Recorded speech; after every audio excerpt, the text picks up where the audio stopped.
মানে কথাটো এনেকুৱা ভাগৱত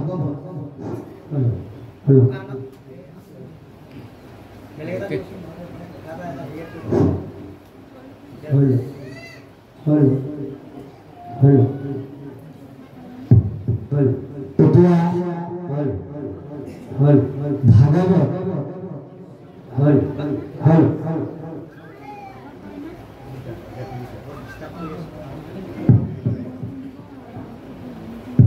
মাইকটো সলনি কৰি দিয়ক অকণমান কথা ক'লে নাইকিয়া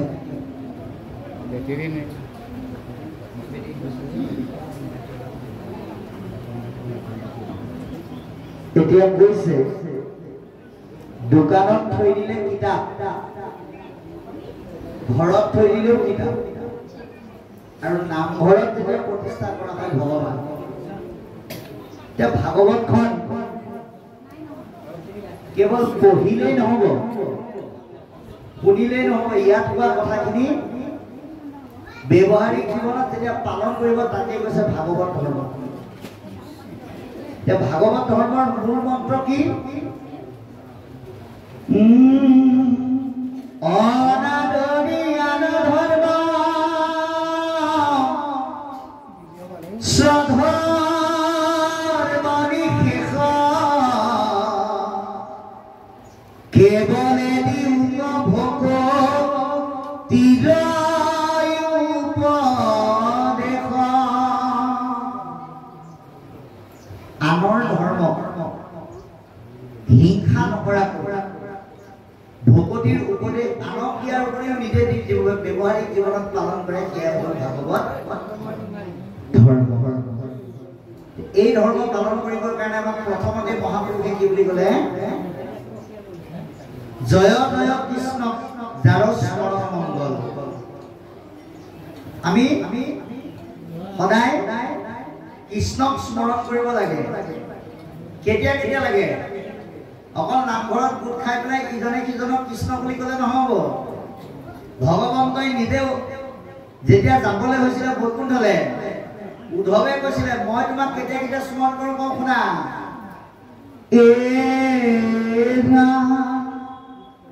খয়নে সপোনে স্নানে গুই স্থানে সদা সেৱা কৰোঁ আমি ইহে বান্ধৱ নে দেখি কি মতে বৰ্তি গোস্বামী উদ্ধৱে আপুনি মোক আৰু মই আপোনাক যেনেকৈ আজি লগ পাইছো তেনেকৈ কৃষ্ণক লগ পাইছো তথাপিতো শুওঁতে খাওঁতে উঠোতে বহুতে অহৰ্নিশে কৃষ্ণক স্মৰণ কৰিছিল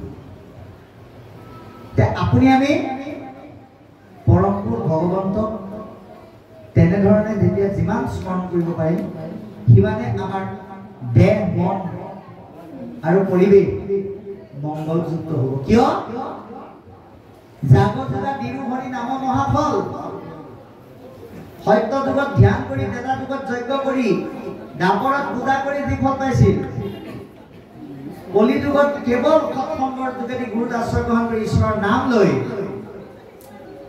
কেতিয়াও নোপোৱা এটা ফল পাব যাক মহাফল বুলি কৈছে যিটো ফল পালে আৰু কোনো বস্তুৰ প্ৰয়োজন নাই ঈশ্বৰৰ কৃপা কিন্তু তাৰ কাৰণে ঈশ্বৰৰ নামটো কেতিয়া ল'ব লাগিব এবছৰৰ মূৰত ভাগৱত অনুষ্ঠান আয়োজন কৰি কৃষ্ণৰ নাম ল'লে নহ'ব নিত্যভাৱে এক চিটি আমাক ল'বলৈ কৈছে কাৰণ এই নাম হ'ল অমৃত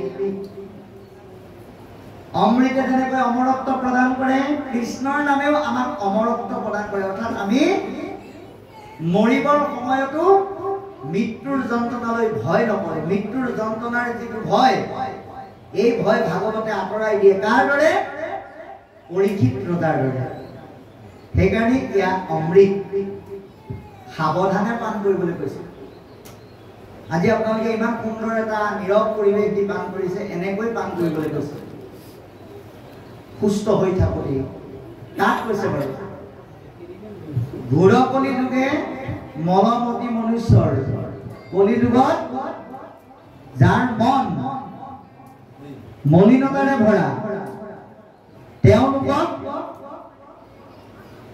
এই কথাখিনি শুনিবলৈ কৈছে অৰ্থাৎ আপোনাক আমাক সকলোকে কৈছে আমাৰ মনবিলাক কাম ক্ৰোধ লোভ মোহ দম্ভ অহংকাৰযুক্ত লেতেৰাৰে ভৰি আছে হৰি নামৰ দ্বাৰা এই মলিনতা আমি ধুব লাগিব তেতিয়াহে ঈশ্বৰে কৃপা কৰিব এই মলিনতা বিলাক ক'ত আছে আমাৰ শৰীৰত আছে শৰীৰৰ মানে আচল জেগা মনৰ ভিতৰত মনটো বৰ বেয়া বস্তু গতিকে মনৰ মাজত লেতেৰা বিলাক আছে গতিকে হৰিনাম ঘোষণা কৰি এই মলিনতা আমি নাইকিয়া কৰিব লাগিব কৃষ্ণৰ চৰণে কৰি অশেষ প্ৰণতি ভগৱন্তৰ চৰণত শতকোটি প্ৰণিপাত জনাই কৃষ্ণৰ দাস হিচাপে গুৰুজনাই এই কথাখিনি ক'লে ইয়াৰ পিছত কি ক'ব আমি আকৌ শুনিম কৃষ্ণ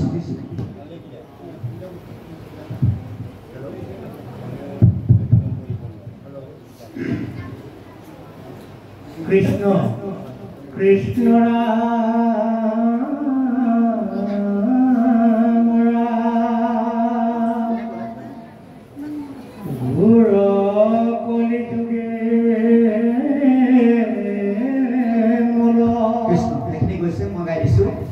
হেৰা দ্বিতীয় স্কন্ধৰ পদ খুলি চুকে নৃপতিৰ প্ৰশ্ন পাছে শুনি মুনি সুকে হে ৰাম কৃষ্ণ পদ পংকজক হৃদয়ত ধৰি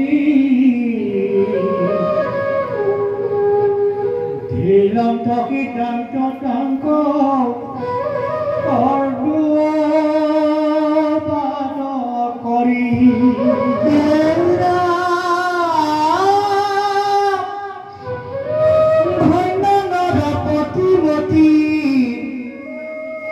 উত্তম কুমাৰ কুশিলাহা যিটো কথা সংসাৰতে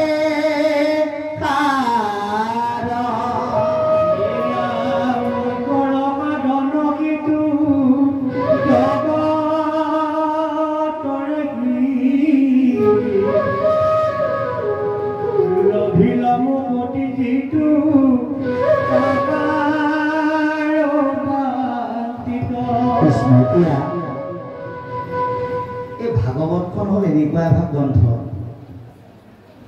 য'ত প্ৰতিটো শব্দতে এটা এটা প্ৰশ্ন আৰু এটা এটা উত্তৰ হৈছে কোনো এটা শব্দত প্ৰশ্ন নোহোৱাকৈ থকা নাই উত্তৰ নোহোৱাকৈ থকা নাই গতিকে পৰীক্ষিত ৰজাই প্ৰথম স্কন্ধৰ শেষৰ ফালে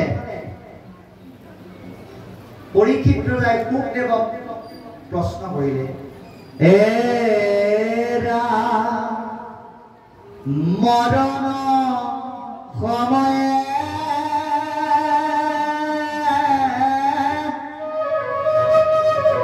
তোমাৰ চৰণে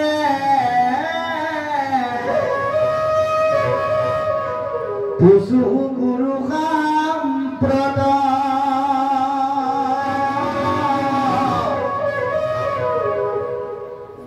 হেৰা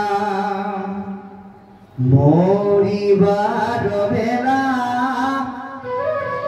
পুননো দেৱতা পুজিবে না গয় জীৱ হে গুৰুদেৱ অকল ময়ে মৰিবলৈ ওলোৱা নাই মৃত্যুমুখী মানুহে কাক ভজিব কাক পুজিব কাক সেৱা কৰিব কাৰ কথা শুনিব কেনেকৈ তৰিব মোক বুজাই কওক এনেকৈ সোধাৰ লগে লগে এয়া আপোনাৰ আমাৰ কাৰণে সুধিলে কাৰণ এতিয়া পৰীক্ষিত ৰজাও নাই শুকদেৱো নাই তেওঁলোক দুজনে আজিকালি প্ৰশ্ন আৰু উত্তৰৰ সংমিশ্ৰণত এনেকৈ কথা নাপাতিলেহেঁতেন আমি কিন্তু আজি তৰিবলৈ বাটটো বিচাৰি নাপালো। তেতিয়া আগ্ৰহেৰে মহামুনি শুকদেৱে কি কৰিলে, কৃষ্ণপদ পংকজক হৃদয়ত ধৰি দ্বিতীয় স্কন্ধৰ মাজেৰে প্ৰথম স্কন্ধৰ শেষৰ ফালে পৰীক্ষিত ৰজাই সোধা প্ৰশ্নখিনিৰ কথাখিনি অতি আগ্ৰহেৰে শুনি ভগৱন্তৰ পদযুগল হৃদয়ত ধাৰণ কৰি পৰীক্ষিত ৰজাক এজন সাধু মান্যতা কৰিছে। আপোনাক যদি কোনোবাই প্ৰশ্ন সোধে, কিবা এটা জানিব বিচাৰে, আপুনি কিন্তু কেতিয়াও নিজকে ডাঙৰ বুলি নাভাবিব যে এওঁ মোক যেতিয়া আজি সুধিলে এই চেগতে এওঁ অকণমান তললৈ দবাই লওঁ, এই ভাৱেৰে কেতিয়াও নুসুধিব। আপুনি ভাগৱত ব্যাখ্যা কৰিবলৈ নিমন্ত্ৰণ পোৱাৰ লগে লগে মঞ্চখনত কওঁতে নিজক ভাবক সন্মুখত বহি থকাখিনি সকলো জ্ঞানী মূৰ্খ মাত্ৰ মই। মোৰ দৰে মূৰ্খজনৰ পৰা ঈশ্বৰে যেনেকৈ উলিয়ায়, কাৰণ আমি যে আপোনালোকক এই কথাখিনি কৈ আছো, আমাৰতো নিজা শক্তি নাই।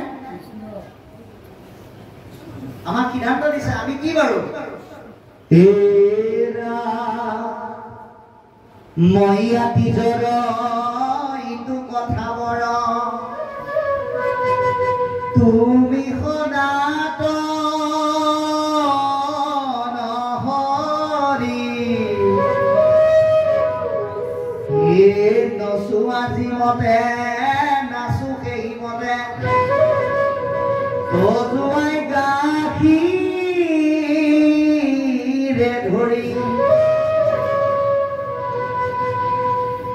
গতিকে আমি পুতলা নাচ চাবলৈ তাক গ'লে দেখোঁ আৰু ভাবো পুতলাটোৱে নিজে নাচি থাকে, সেইটো কথা নহয়।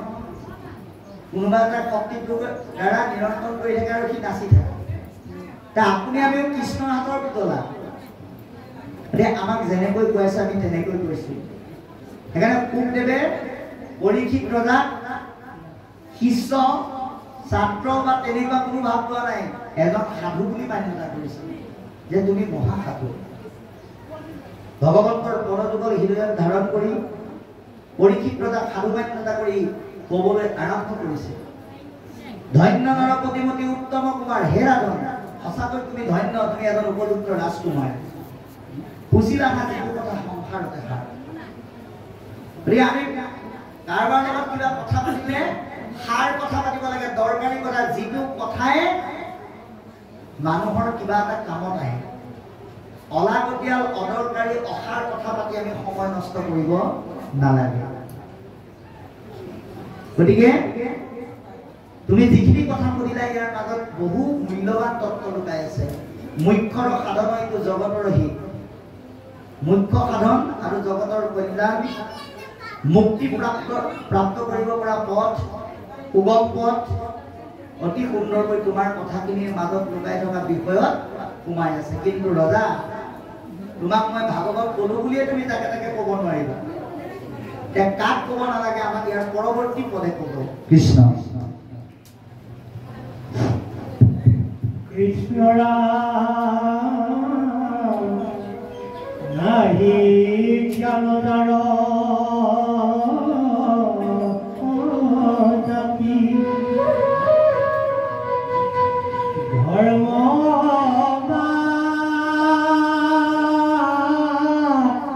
ধৰ্ম কৰে নিতে পৰিপিত পন্ত যজ্ঞ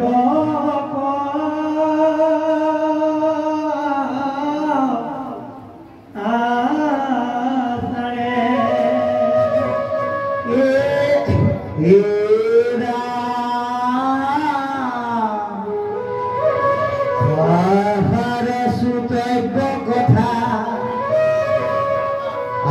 আছে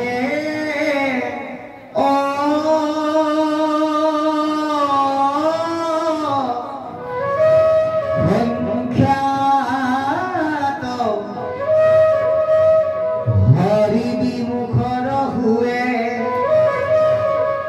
ব্যৰ্থে আয়ু পাত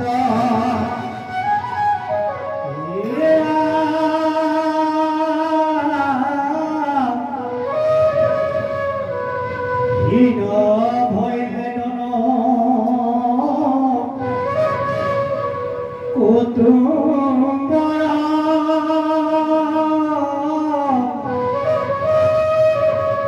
চিন্তা করে নিদ্রায় শ্রী আলাপে রাত্রি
দিবসিত কৃষ্ণ গুণ নাম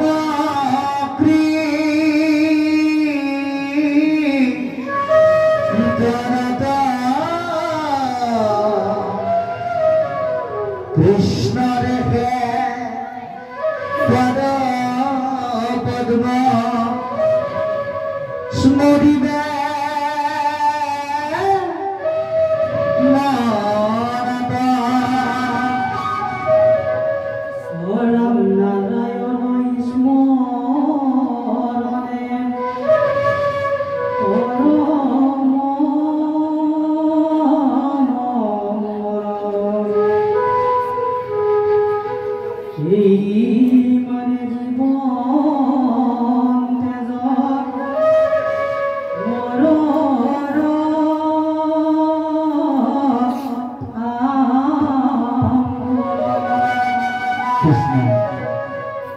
এইখিনিলৈকে আমাক কি ক'লে আমি আলোচনা কৰি অতি সুন্দৰকৈ কৈছে যে ভাগৱতৰ কথা কাক কাক ক'ব নালাগে। নাহি যাৰ জ্ঞান জাতি ধৰ্ম মাত্ৰ কৰে, অৰ্থাৎ নাহি যাৰ জ্ঞান শব্দটোৱে অজ্ঞানী মূৰ্খজনৰ কথা বুজোৱা নাই। যিজনে জ্ঞান আছে কিন্তু সম্পূৰ্ণ নাই, অল্প বিদ্যা ভয়ান কৰি, যিটোকে জানে ভালকে নাজানে কিন্তু তাকে অল্প জ্ঞানকে বিস্তৰ কৰি ভুলে শুদ্ধই বলকি ফুৰে, সেইজনক ক'ব নালাগে। আৰু যি জাতি ধৰ্ম পালন কৰে, আজি আপোনাৰ খবৰ পৰম সন্মানীয় পিপালু বাবাই সমস্ত ইমান সুন্দৰকৈ ভাগৱতৰ অনুষ্ঠান আয়োজন কৰিছে। আপোনালোকৰ ভকতে পাতিছে, আপোনালোকে শুনিছে, কিন্তু কোনোবা যদি হৃদয়হীন মানুহে কয়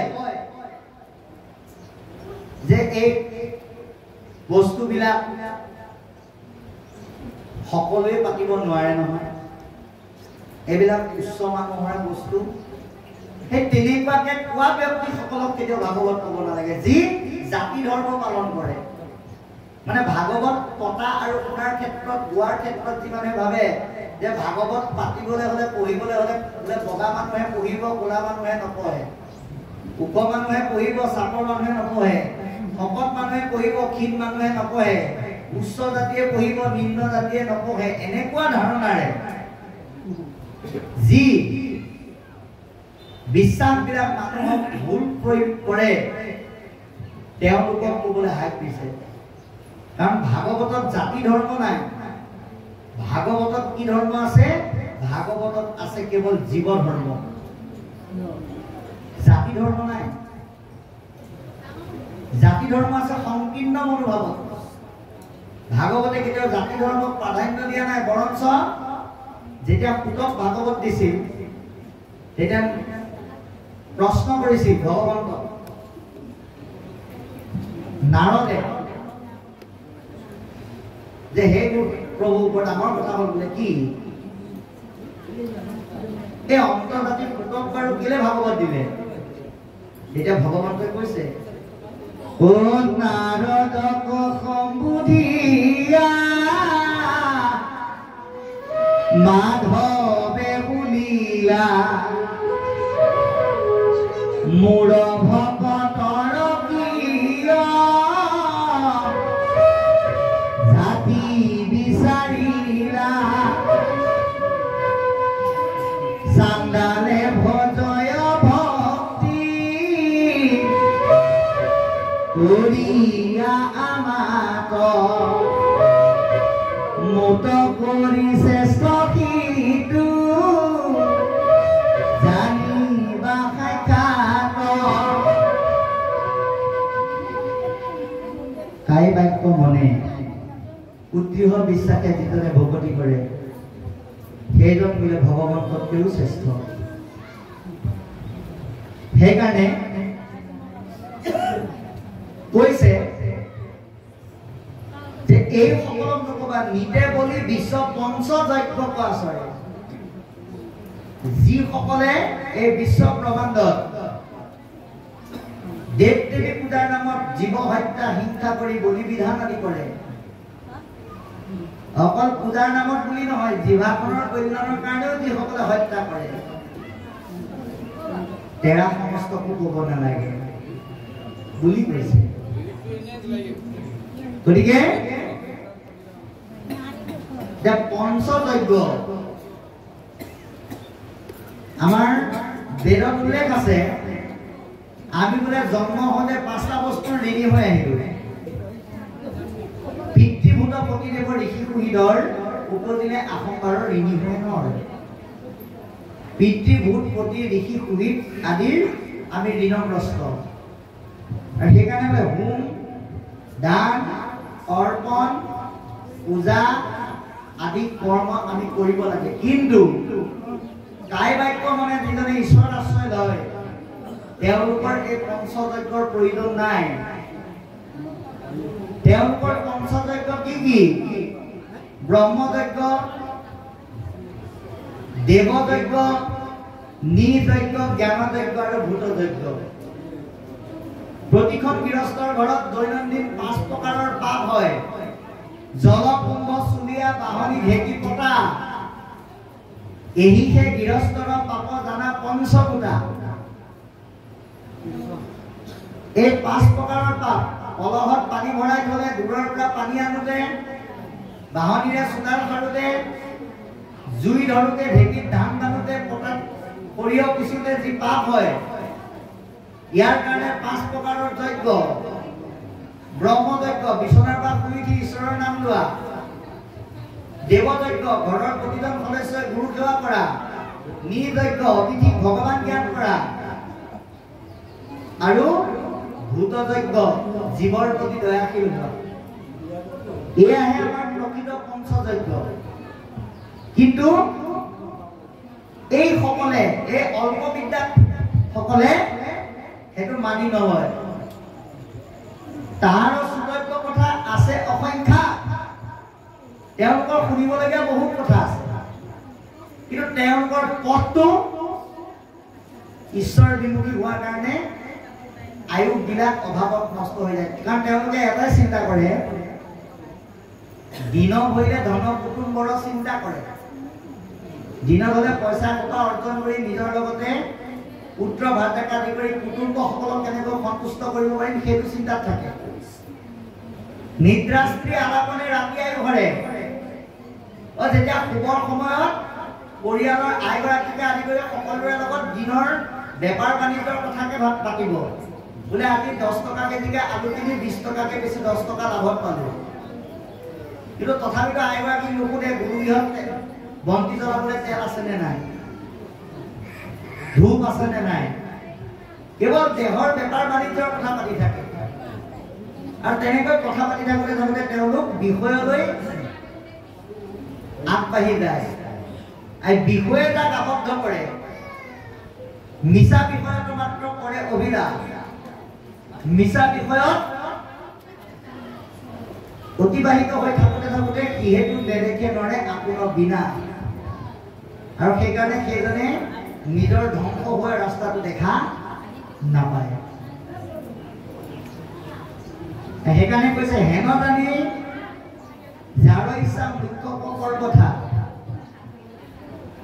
যাৰ সঁচাকৈ মুখ্য সাধনৰ কাৰণে মন আছে, পৰীক্ষিত তেবে শুনিব কৃষ্ণ কথা। গতিকে পৰীক্ষিতলৈকে আদি কৰি আমাক সকলোকে কৃষ্ণ কথা শুনিবলৈ কৈছে। কেনেকৈ? দিবে চিত্ত কৃষ্ণ গুণ নাম কীৰ্তনত, আমাক চিত্তটো দি পেলাই শুনিবলৈ কৈছে। আপুনি দেহটো দি পেলাই ভাগৱতত ৰাতিপুৱা 10 বজাৰ পৰা ৰাতি 10টালৈকে বহি থাকিলেও কামত নাহিব। আপুনি যেনিবা ইয়াত দেহটো দি থলে, মনটোৱে যদি ভাবি আছে আজি শনিবাৰ আবেলি আমুকৰ ঘৰৰ বিয়া এখন আছিলে, যাব পৰাটো ভাল আছিলে, এতিয়া ভাগৱতৰ পৰাও যাব নোৱাৰা হ'ব। এনেকৈ আপুনি ভাবি ভাবি যদি 10টালৈকেও বহি দিয়ে, 10টাৰ পৰা 10টালৈ 12 ঘণ্টা, তথাপিতো কামত নাহিব। কিন্তু কোনোবা এজন ব্যক্তি যেনিবা 11টা বজাত আহি ভাগৱত শুনি আছে, খুব সুন্দৰকে শুনি আছে, আৰু ঘড়ীটো চাই পেলাই গম পালে 1:34 গ'ল, এতিয়াও 1:34 হৈছে। গতিকে তেওঁ যদি ভাবিলে অকণমান ঘৰতে আহি আকৌ শুনিম, সেইটো অপৰাধ নাই। মানে আমি কিমান শুনিছো সেইটো ডাঙৰ কথা নহয়, কেনেকৈ শুনিছো সেইটোহে ডাঙৰ কথা। গতিকে ভগৱন্তক মনটো দি পেলাই শুনিলে কৃষ্ণৰ চৰণ যুগলৰ চিন্তাটো আমাৰ মনলৈ আহি যাব। আৰু সেইকাৰণে কৈছে নাৰায়ণৰ স্মৰণেহে পৰম মংগল, ঈশ্বৰৰ নাম স্মৰণে আমাৰ পৰম মংগল সাধন কৰিব। এহি মানে জীৱনৰ জন্মৰ সম্ফল। আৰু ইয়াতেই জীৱন আৰু জন্মৰ প্ৰকৃত সফলতা লুকাই আছে ঈশ্বৰ সেৱাত। বাকীবিলাকৰ যোগেদি আমি জীৱনত সফলতা লাভ কৰিব নোৱাৰোঁ। ইয়াৰ পিছত পাঠে ক'ব, আমি অকণমান